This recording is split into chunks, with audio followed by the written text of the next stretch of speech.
তোমাদের কাছে একটি অনুরোধ যে তোমরা প্রতিটা গল্প, প্রতিটা কবিতা, প্রতিটা নাটক তোমরা নিজেরা পড়ে আনন্দ উপভোগ করো। ভিডিওটিতে আমি আমার যে ভাবনা প্রকাশ করতে চলেছি সেই ভাবনাই যে তোমাদের মানতে হবে এমন কোনো কথা নেই। তাই তোমরা প্রতিটা রাইটিং নিজের মনের মতো করে পড়ে নিজে আত্মোপলব্ধি করো। সো হ্যালো গাইস, চলে এসেছি আমরা নতুন একটা ভিডিও নিয়ে। এবং আজকের ভিডিওতে আজ আমরা নিসিম ইজিকেলের লেখা একটি কবিতা good bye party for Miss Pushpa T S, এই কবিতাটা আজ আমরা লাইন বাই লাইন আলোচনা করব আজকের এই ভিডিওতে। তাই জন্য আজকের এই ভিডিওটা কিন্তু খুবই গুরুত্বপূর্ণ হতে চলেছে, তাই তোমরা ভিডিওটা কিন্তু শেষ পর্যন্ত অবশ্যই দেখতে থাকো। তাহলে চলো শুরু করা যাক নিসিম ইজিকেলের লেখা good by party for Miss Pushpa T S. কবিতাটি শুরু করার আগে আমরা জানবো নিসিম ইজিকেল কে ছিলেন। নিসিম ইজিকেল ছিলেন আমাদের একজন ভারতীয় কবি, অ্যাক্টর, প্লে রাইট, এডিটর এবং একজন আর্ট ক্রিটিক ছিলেন তিনি। এবং তিনি হচ্ছেন আমাদের পোস্ট কলোনিয়াল ইন্ডিয়া যে লিটারেরি হিস্ট্রি রয়েছে তাতে একজন ফাউন্ডেশনাল ফিগার ছিলেন তিনি। স্পেশালি ইংলিশে ইন্ডিয়ান পোয়েট্রিকে রিপ্রেজেন্ট করা, এবং প্রায় তাকে the father of Indian poetry বলা হয়। এবং আজকের এই যে কবিতাটি রয়েছে good by party for Miss Pushpa T S, এই কবিতাটি হচ্ছে এক প্রকার একটা গুড বাই পার্টি, অর্থাৎ এক প্রকার একটা ফেয়ারওয়েলের কথা বলা হচ্ছে। যেই ফেয়ারওয়েলে অনেক মানুষ একসাথে জড়ো হয়েছে কিসের জন্য? মিস পুষ্পা তিনি ফরেন কান্ট্রিতে চলে যাবেন, তাই জন্য সবাই মানুষ তাকে অভিবাদন জানাচ্ছেন। এবং আমরা আজকে যে কবিতাটা পড়ব সেই কবিতাটিতে যার উক্তি অর্থাৎ যিনি স্পিকার তিনি হচ্ছেন মিস পুষ্পার একজন ফ্রেন্ড, এবং তিনি পুষ্পার সুইটনেস, তার গুড স্পিরিট, এই সব কিছু বিষয় সম্পর্কে তিনি আমাদের বলবেন লাইন বাই লাইন। এবং আমাদের সাথে বলার সাথে সাথে তিনি ওই গুড বাই পার্টিতে আরও যতজন মানুষ আছেন সবাইকে তিনি মিস পুষ্পার সম্পর্কে বলবেন, এবং পুষ্পার পপুলারিটি সম্পর্কে সব কিছু সম্পর্কে তিনি বলবেন। এবং এই ফেয়ারওয়েলের স্পিচটার মধ্য দিয়ে সেই যে একটি আনন্দময় যে অ্যাটমসফিয়ার ফুটে উঠেছিল সেই ছবি আমরা দেখতে পাবো।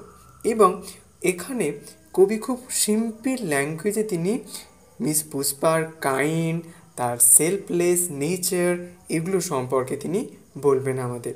এবং এই যে কবিতাটি রয়েছে good by party for Miss Pushpa T S, এই কবিতাটি হচ্ছে এক প্রকার একটি স্যাটারিক্যাল পোয়েম, কারণ এই কবিতাটির মধ্য দিয়ে ইন্ডিয়ান যে ইংলিশ সোশ্যাল নর্মস এবং কালচারাল প্র্যাকটিসেস এইগুলোকে অ্যাকচুয়ালি ক্রিটিসাইজ করা হবে।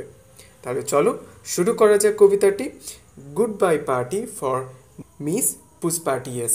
তো প্রথম লাইনে কবি বলছেন friends our dear sister. So actually ফেয়ারওয়েলে তো অনেকজন আছে সবাই, তাই জন্যই সবাইকে ইন্ডিকেট করে বা অ্যাড্রেস করে বলছেন friends our dear sister is departing for foreign. এবং আমাদের সিস্টার তিনি কোথায়? ফরেনের জন্য ডিপার্ট করবেন ইন 2-3 days, অর্থাৎ 2 বা 3 দিনের মধ্যে তিনি ডিপার্ট করবেন, অর্থাৎ তিনি ফরেন কান্ট্রির জন্য রওনা হবেন। And we R meeting today, এবং আজকে আমরা তার সাথে দেখা করব two wish her bon voice.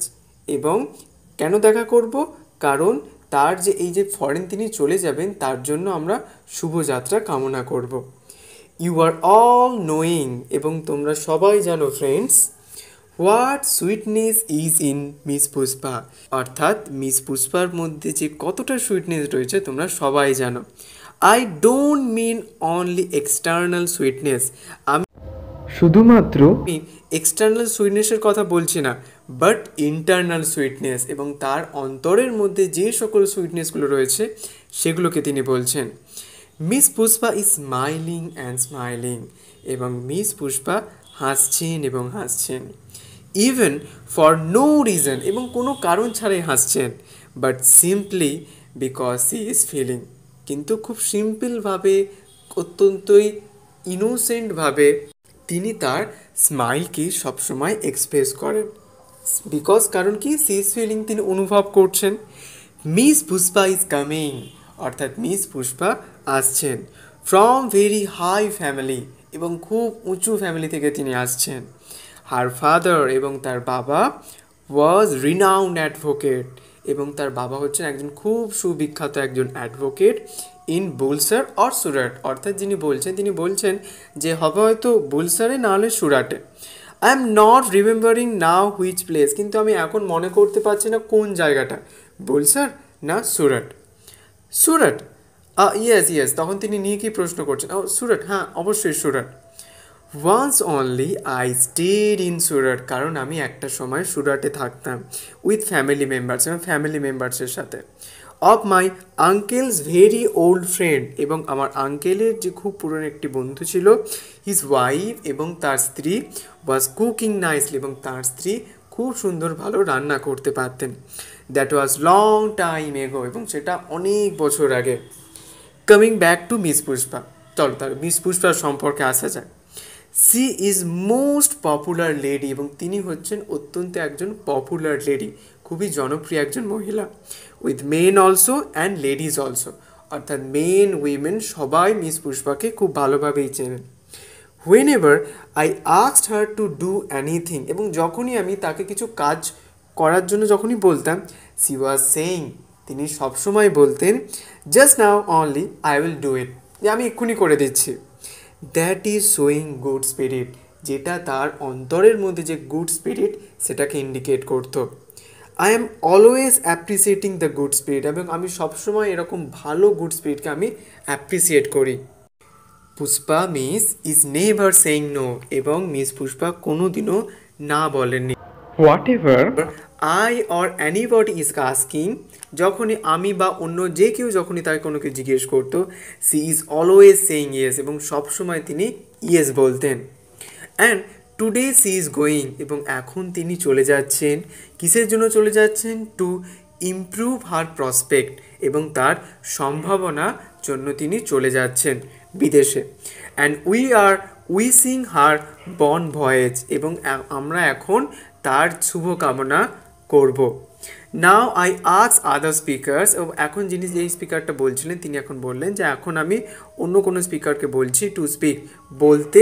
And after words miss Pushpa will do summing up, তো এইভাবেই মিস পুষ্পার সম্পর্কে আমাদের যে বক্তা যিনি কথা বলছিলেন তিনি তার যে স্পিচ সেটা এন্ড করলেন।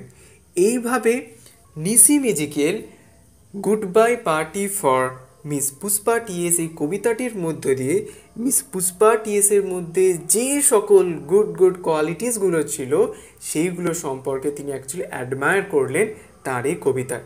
তো এই ছিল আমাদের আজকের কবিতা। তো আজকের কবিতাটা তোমাদের কেমন লাগলো অবশ্যই তোমরা কিন্তু কমেন্টে জানিও, আর যদি তোমাদের কোথাও কোনো প্রশ্ন থাকে অবশ্যই কিন্তু কমেন্টে জানাতে ভুলো না যেন।